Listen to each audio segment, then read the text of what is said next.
आज का हमारा टॉपिक है AB blood grouping. AB blood grouping सबसे पहले डिस्कवर करा था कार्ल लैंडस्टेनर ने 1901 में डिस्कवर करा था और ये जर्मन साइंटिस्ट थे।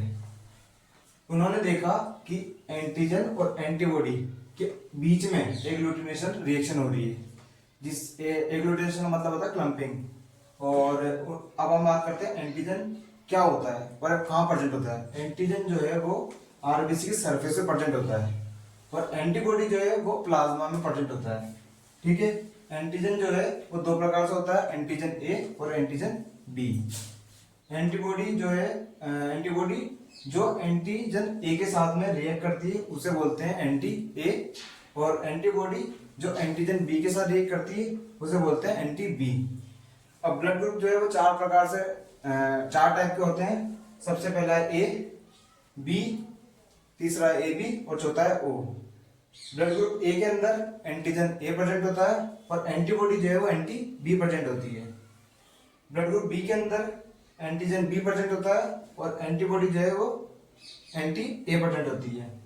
ए बी के अंदर ए और बी दोनों एंटीजन प्रेजेंट होते हैं और इसके अंदर एंटीबॉडी नहीं होती है। ओ ब्लड ग्रुप की बात कर रहे हैं, इसके अंदर एंटीजन आरबीसी के सरफेस से प्रेजेंट नहीं होता है और एंटीबॉडी जो है इसके अंदर एंटी ए और एंटी बी दोनों प्रेजेंट होती है। अब हम आगे बात करेंगे इसके इंपॉर्टेंस के बारे में और इसके लॉ के बारे में। अब हम बात करेंगे लैंडस्टेनर के लॉ के बारे में। लैंडस्टेनर ने दो लॉ दिए थे, लॉ फर्स्ट और लॉ सेकंड।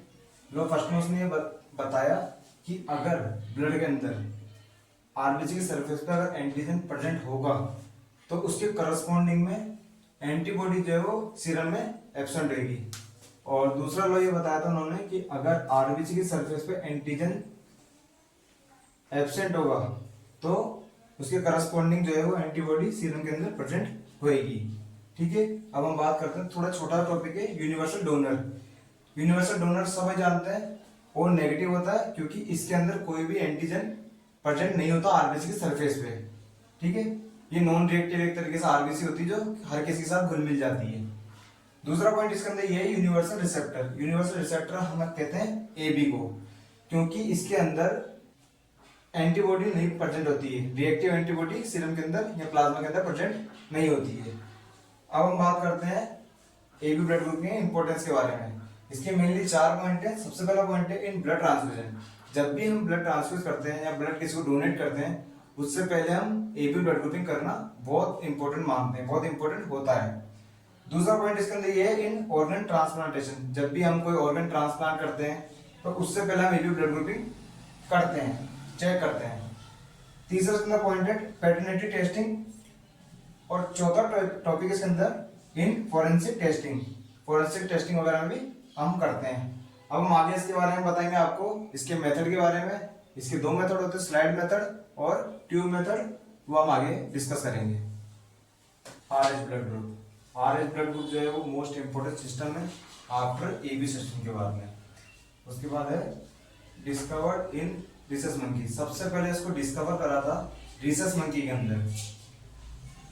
अब इसके अंदर हम देखेंगे रिसस एंटीजन यानी आरएच एंटीजन। आरएच एंटीजन जो है वो बना होता है प्रोटीन से। आरएच ब्लड ग्रुप जो है वो क्लासिफाइड है आरएच पॉजिटिव और आरएच नेगेटिव के अंदर। आरएच पॉजिटिव कब होता है? जब एंटीजन डी के साथ में रिएक्शन होती है तो आरएच पॉजिटिव होता है। आरएच नेगेटिव कब होगा? जब absent of antigen D, antigen D उसके अंदर प्रेजेंट नहीं होगा आरबीसी की सरफेस पे। और हम जनरली देखा जाए इंडिया के अंदर तो मोस्टली 95% पॉपुलेशन जो है वो आरएच पॉजिटिव है और बाकी बची भी रिमेनिंग जो है वो 5% वो आरएच नेगेटिव है। हम जनरली जो बात करें, जनरली जो है आरएच ब्लड ग्रुप सिस्टम जो है वो जनरली यूज होता है एबी ब्लड ग्रुप के साथ में, और ये यूनिवर्सल एक्सेप्टर है ये चीज जो आरएच ब्लड ग्रुप के साथ में यूज होता है एबी ब्लड ग्रुप सिस्टम। अब हम देखते हैं आरएच एंटीबॉडी। आरएच एंटीबॉडी जो है, Rh antibody are immune in nature. Rh antibody जो है वो इम्यून इन नेचर होती है। इसको हम इम्यूनोग्लोबुलिन भी बोलते हैं एंटीबॉडी को, जो 5 प्रकार की होती है, वो हम बाद में भी देखेंगे। और they produce when exposed with D antigen on RBC surface during transfusion and during pregnancy. जो आरएच एंटीबॉडी है वो प्रोड्यूस कब होती है? वो प्रोड्यूस होती है जब एंटीजन डी के साथ में एक्सपोज होती है, यानी मिलती है आरबीसी के सरफेस पे। और ये ज्यादातर होता है ट्रांसफ्यूजन के टाइम पे और या फिर प्रेगनेंसी के टाइम पे। अब हम इसके यूज देखेंगे, मेनली कॉमनली इसके 2-3 यूज है। सबसे पहले इसके अंदर देखेंगे टू कंफर्म आरएच एंटीबॉडी। हम बॉडी के अंदर आरएच एंटीबॉडी देखने के लिए आरएच ब्लड ग्रुप करते हैं। और दूसरा इसके अंदर है प्रिवेंट प्रेगनेंसी कॉम्प्लिकेशन, यानी जब मदर अपने फर्स्ट चाइल्ड को बर्थ देती है तब उसको कॉम्प्लिकेशन नहीं आए, उसलिए हम करते हैं इसके अंदर आरएच ब्लड ग्रुप सिस्टम करते हैं इसके अंदर। अब हम अगला देखेंगे ब्लड ग्रुप मेथड के बारे में। ब्लड ग्रुप मेथड जो है वो 2 प्रकार से होते हैं। सबसे पहला है स्लाइड मेथड और दूसरा है ट्यूब मेथड। स्लाइड मेथड की हम अभी बात करेंगे और ट्यूब मेथड की हम थोड़ी देर बाद में बात करेंगे। इसके अंदर भी 2 होते हैं, एक तो फॉरवर्ड ग्रुपिंग और एक रिवर्स ग्रुपिंग, ये हम बाद में डिस्कस करेंगे। सबसे पहले हम लेंगे स्लाइड मेथड। स्लाइड मेथड का जो प्रिंसिपल है वो ये है कि रेड सेल जो स्पेसिमेन प्रेजेंट है वो रिएक्ट करेगी किसके साथ में? रिएजेंट एंटीसेरा के साथ में, तब जाके एग्लूटिनेशन और क्लम्पिंग होगी। इसका मतलब ये। अब हम इसके अंदर देखेंगे कि स्पेसिमेन हम कौन सा लेंगे। स्पेसिमेन हम 2 प्रकार से ले सकते हैं, या तो हम डायरेक्ट फिंगर प्रिक से कैपिलरी ब्लड ले सकते हैं, या फिर हम ले सकते हैं वीनस ब्लड जो कि ईडीटी के साथ मिक्स हुआ हो। ईडीटी जो है वो एंटीकोगुलेंट होता है, वो हम बात देखेंगे। एवियो एंटीसेरा इसका रिएजेंट है, यानी इसके अंदर जो रिएजेंट यूज होता है वो एवियो एंटीसेरा यूज में होता है।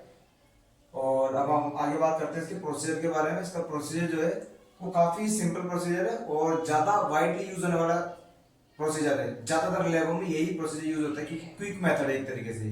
बहुत जल्दी ही इसका रिजल्ट 2 मिनट के अंदर 5 मिनट के अंदर शो होने लग जाता है। अब हम प्रोसीजर की बात करें, सबसे पहले हम क्या करेंगे, एक clean and dry glass slide divided into 2 section. सबसे पहले हम ग्लास स्लाइड लेंगे, उसके बाद ग्लास स्लाइड को हम 2 सेक्शन में डिवाइड करेंगे। उसके बाद हम क्या करेंगे, जैसे हमने एक स्लाइड ली, स्लाइड लेने के बाद हम उसको 2 ड्रॉप डालेंगे किसकी? एंटीसेरा की, यानी एंटीसेरा ए की 1 ड्रॉप डालेंगे और दूसरी तरफ डालेंगे एंटीसेरा बी की 1 ड्रॉप डालेंगे। उसके बाद हम क्या करेंगे, प्रत्येक यानी एंटीसेरा ए में भी और एंटीसेरा बी में भी हम क्या करेंगे 1 ड्रॉप ऑफ ब्लड सैंपल, यानी एंटीसेरा ए में 1 ड्रॉप डालेंगे ब्लड की और एंटीसेरा बी में डालेंगे 1 ड्रॉप ब्लड की। उसके बाद हम क्या करेंगे, उसको मिक्स करेंगे। जो एंटीसेरा और ब्लड जो हमने डाला है उसके बाद हम उसको सेपरेट अलग अलग स्टिक से उसको मिक्स करेंगे, ठीक है। उसके बाद इसके अंदर ध्यान रखने वाला पॉइंट ये है कि कभी भी हम सिंगल स्टिक से यानी एंटीसेरा ए और एंटीसेरा बी को कभी भी मिक्स नहीं करेंगे, इससे रिजल्ट पे प्रभाव पड़ेगा, रिजल्ट खराब आएगा, ठीक है। अब हमने एंटीसेरा और ब्लड वाले जो हमारा ड्रॉप थी उसको हमने मिक्स कर लिया है अलग अलग स्टिक से। उसके बाद हम अगला आगे देखेंगे कि हम उसको स्लाइड को ऐसे पकड़ के टिल्ट करेंगे फॉरवर्ड और बैकवर्ड, यानी आगे और पीछे उसको थोड़ा घुमाएंगे, रोटेट करेंगे, जिससे वो जो स्पेसिमेन और एंटीसेरा है वो मिक्स हो जाए। उसके बाद हम देखेंगे, एग्जामिन करेंगे फॉर एग्लूटिनेशन आफ्टर 2 मिनट, यानी जो हमने मिक्स करा है, मिक्स करने के बाद में हम 2 मिनट का वेट करेंगे, उसके बाद में हम रिजल्ट देखेंगे, ठीक है। अब रिजल्ट की हम बात करते हैं, अगर उसके अंदर उस ड्रॉप के अंदर अगर एग्लूटिनेशन प्रेजेंट यानी उसके अंदर क्लम्पिंग हो रही है तो उससे हम पॉजिटिव मानेंगे, उसे पॉजिटिव कहेंगे। और अगर एग्लूटिनेशन नहीं हो रही है तो उसे हम नेगेटिव मानेंगे, नेगेटिव कहेंगे। अब जैसे कि एग्जांपल के लिए हम लिया जाए, अगर ब्लड ग्रुप ए है तो उसके अंदर जो एंटीसेरा ए होगा उसके अंदर क्लम्पिंग प्रेजेंट होगी, एंटीसेरा बी के अंदर क्लम्पिंग प्रेजेंट नहीं होगी, ठीक है। उसी प्रकार हम ब्लड ग्रुप बी की बात करें, उसके अंदर एंटीसेरा ए के अंदर तो क्लम्पिंग प्रेजेंट नहीं होगी, बट एंटीसेरा बी के अंदर क्लम्पिंग प्रेजेंट होगी। और हम बात करें ब्लड ग्रुप ओ की, तो उसके अंदर आरबीसी के सरफेस पे एंटीजन प्रेजेंट ही नहीं होता है, जिससे कि एंटीजन एंटीबॉडी रिएक्शन होएगी नहीं और क्लम्पिंग होने का चांस ही नहीं है बिल्कुल भी। अब हम चौथे ब्लड ग्रुप की बात करें, चौथा ब्लड ग्रुप है ए बी। अब ए बी के अंदर जो है, ए बी के अंदर एंटीसेरा ए के अंदर भी क्लम्पिंग होगी और एंटीसेरा बी के अंदर भी क्लम्पिंग होगी, जिससे कि ये इंडिकेट होता है कि ये A B blood group type है, ठीक है। अब हम आगे इसके अंदर बताएंगे आपको ट्यूब मेथड के बारे में। ट्यूब मेथड के अंदर दो होते हैं, एक तो फॉरवर्ड ग्रुपिंग और एक रिवर्स ग्रुपिंग। फॉरवर्ड ग्रुपिंग जो है इसको हम सेल ग्रुपिंग भी कहते हैं, और रिवर्स ग्रुपिंग जो है उसको सीरम ग्रुपिंग भी कहते हैं। अब हम इसके प्रिंसिपल की बात करते हैं, यानी ट्यूब मेथड के प्रिंसिपल की बात करते हैं, जो फॉरवर्ड ग्रुपिंग पे भी अप्लाई होता है और रिवर्स ग्रुपिंग पे भी अप्लाई होता है। इसका प्रिंसिपल ये है कि रेड सेल जो हमने सैंपल से लिए उसके बाद हम उसको सेल सस्पेंशन उसके जो उसका सेल सस्पेंशन बनाया है उसको एंटी सेल के साथ में रिएक्ट कराएंगे और एग्लूटिनेशन चेक करेंगे, एग्लूटिनेशन फॉर्म करेंगे। अब इसके अंदर स्पेसिमेन वही ईडीटीए ब्लड यूज में लिया जाता है, ईडीटीए ब्लड एंटीकोगुलेंट वाला, और इसके अंदर जो रिएजेंट है वो एबीओ एंटीसेरा वही की वही स्लाइड मेथड के जैसे यूज में लिया जाता है। अब हम बात करते हैं इसके प्रोसीजर की। प्रोसीजर लगभग इसका कॉन्सेप्ट सेम है, बट इसके अंदर हम देखेंगे प्रोसीजर थोड़ा बहुत अलग है, क्योंकि जो सेल ग्रुपिंग है उसके अंदर हम सेल सस्पेंशन बनाते हैं आरबीसी का सेल सस्पेंशन बनाते हैं 2 से 5%, और इसके अंदर पूल्ड सेल बनाते हैं, सस्पेंशन बनाते तो है बट पूल्ड सेल का सस्पेंशन बनाते हैं। अब हम सबसे पहले सेल ग्रुपिंग की या फॉरवर्ड ग्रुपिंग की हम प्रोसीजर की बात कर लेते हैं। सबसे पहले हम प्रिपेयर करेंगे सेल सस्पेंशन, आरबीसी से सेल सस्पेंशन बनाएंगे नॉर्मल सलाइन के अंदर 2 से 5%। उसके बाद हम क्या करेंगे, 3 टेस्ट ट्यूब को अलग अलग रखेंगे, उसको लेबल करेंगे हम। सबसे पहले टेस्ट ट्यूब को हम लेबल करेंगे ए, दूसरी टेस्ट ट्यूब को हम लेबल करेंगे बी, और तीसरी टेस्ट ट्यूब को हम लेबल करेंगे ओ। उसके बाद हम क्या करेंगे, प्रत्येक टेस्ट ट्यूब में यानी test tube A, test tube B और टेस्ट ट्यूब ओ के अंदर हम 2 ड्रॉप डालेंगे एंटीसीरा ए की, एंटीसीरा बी की और एंटीसीरा डी की। यानी एंटीसीरा ए तो हम ए वाली टेस्ट ट्यूब में डालेंगे, एंटीसीरा बी वाली टेस्ट ट्यूब में डालेंगे, और एंटीसीरा डी वो हम ओ वाली में टेस्ट ट्यूब में डालेंगे। उसके बाद हम क्या करेंगे, ऐड 1 ड्रॉप ऑफ 2 से 5% सेल सस्पेंशन।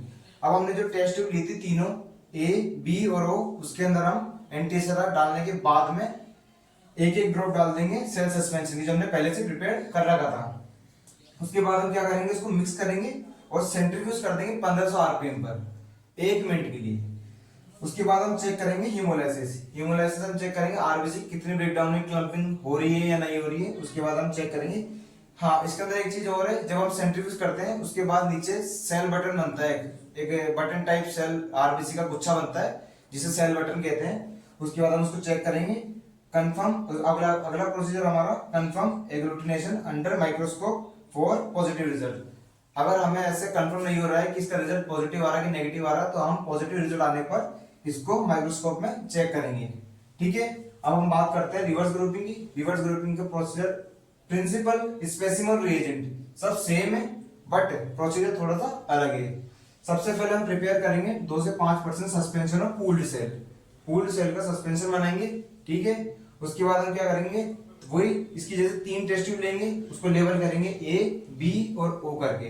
ठीक है, उसके बाद हम प्लेस करेंगे 2 drop of serum in each test tube, यानी test tube A, test tube B और टेस्ट ट्यूब ओ के अंदर हम 2 ड्रॉप डालेंगे सीरम की, प्रत्येक के अंदर, हर एक के अंदर। उसके बाद दे रखा है इसके अंदर add 1 drop of cell suspension. अब इसके अंदर पूल्ड सेल सस्पेंशन हमने बनाया है वो हम डालेंगे, यानी जो ए सेल का पूल्ड सेल सस्पेंशन बनाया है वो ए सेल का तो ए ट्यूब में डालेंगे, बी सेल का जो बनाया है वो बी ट्यूब में डालेंगे, और सी सेल का जो बनाया है, ओ सेल का जो बनाया है वो ओ ट्यूब में डालेंगे। ठीक है, उसके बाद हम वही इसके साथ प्रोसीजर करेंगे, centrifuge tube for 1 minute at 1500 RPM. 1500 RPM पे हम इसको सेंट्रीफ्यूज मशीन में सेंट्रीफ्यूज करेंगे 1 मिनट के लिए। उसके बाद दे रखा है जेंटली चेक फॉर एग्लूटिनेशन। उसके बाद हम हल्का सा टेस्ट ट्यूब को निकाल के एग्लूटिनेशन चेक करेंगे। उसके बाद अगर यदि नेगेटिव रिजल्ट आता है तो हम उसको माइक्रोस्कोप में स्लाइड पे डाल के चेक करेंगे कि इसके अंदर क्लम्पिंग हो रही है या वास्तव में नहीं हो रही है। धन्यवाद।